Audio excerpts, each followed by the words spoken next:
Finally থাগ লাইফের trailer চলে এসছে। এই মুভিটা এই ইয়ারে one of the most awaited action film. তো এই মুভির ট্রেলারটা দেখার জন্য আমরা প্রায় 1.5 ইয়ার্স ওয়েট করেছিলাম, কেন এই মুভির ফার্স্ট টাইটেল অ্যানাউন্সমেন্টটা হয়েছিল 2023-তে। তো ওই টাইটেল অ্যানাউন্সমেন্টের যে ভিডিওটা ছিল ওটা একটা অনবদ্য ভিডিও ছিল, মানে দুর্ধর্ষ ভিডিও, মানে অ্যানাউন্সমেন্ট ভিডিও হয়েছিল সেটা, মানে একটা মানে hand to hand martial art কম্ব্যাটের মানে দেখানো হয়েছিল ওই অ্যানাউন্সমেন্ট ভিডিওটাতে। তো মানে মানে দারুণ এক্সিকিউশন হয়েছিল, মানে ওয়ান অফ দ্য মানে বেস্ট মানে title announcement video of all time.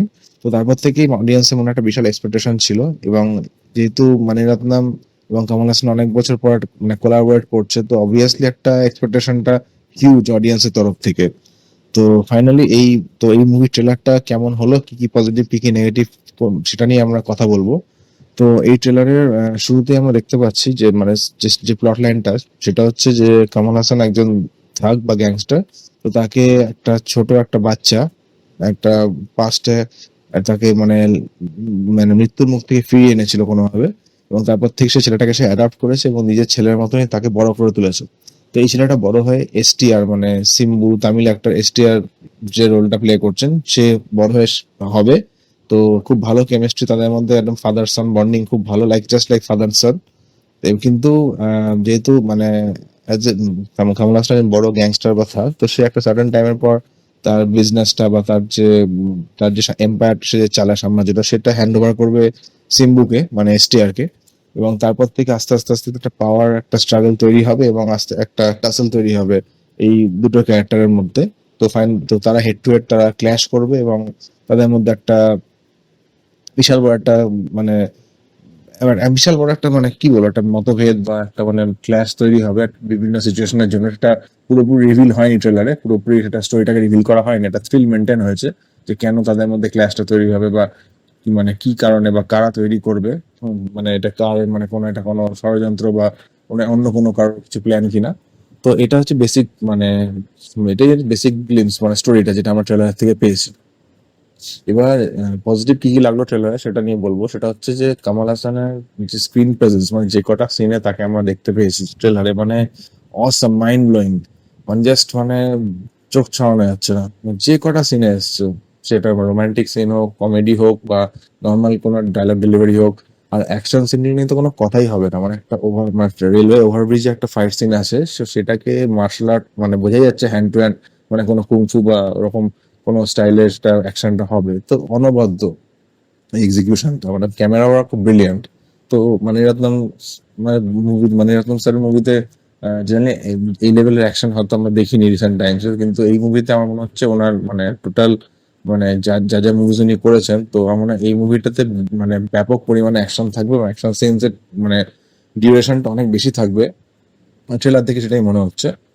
তো ভেরি এক্সাইটেড, মানে অ্যাকশন লাভারদের জন্য এই মুভিটা একটা ট্রিট হতে চলেছে পুরো। মানে ট্রেলারটা মানে জাস্ট মানে চোখ সরানো যাচ্ছে ট্রেলারটা থেকে। মানে কমল হাসানের স্ক্রিন প্রেজেন্স, তার ডায়লগ ডেলিভারি, তার অ্যাক্টিং, মানে জাস্ট মানে কি বলবো, পুরো অসাধারণ পুরো।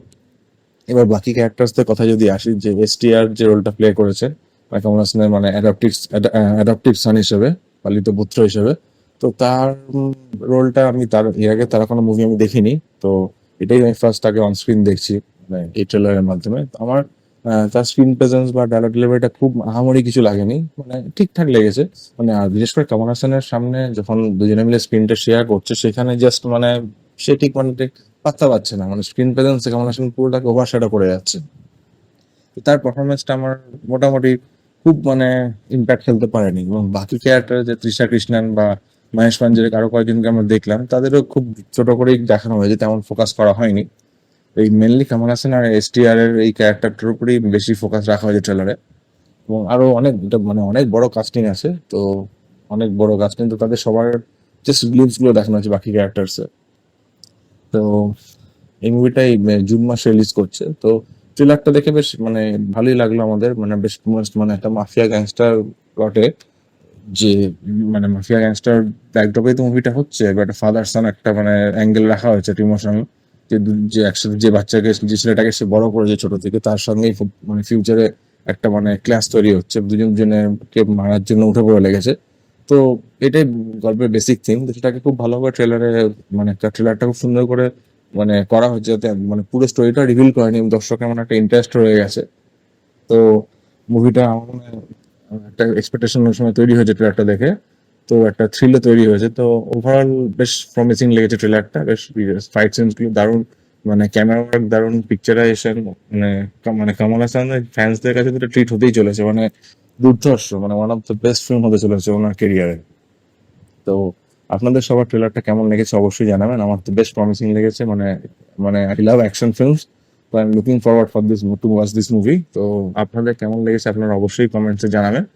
আর ট্রেলার মুভিটা জুন মাসে রিলিজ করছে, দেখা যাক কেমন হয়। তো আমরা তো দেখে মনে হচ্ছে ভালোই হবে। তো আজকে ভিডিওতে এটুকুই কথা বলার ছিল। তো নেক্সট ভিডিওতে অবশ্যই কোনো ট্রেলার বা নতুন কোনো মুভি নিয়ে অবশ্যই আমরা কথা বলবো। তো টিল দেন আপনারা সবাই ভালো থাকবেন, টেক কেয়ার।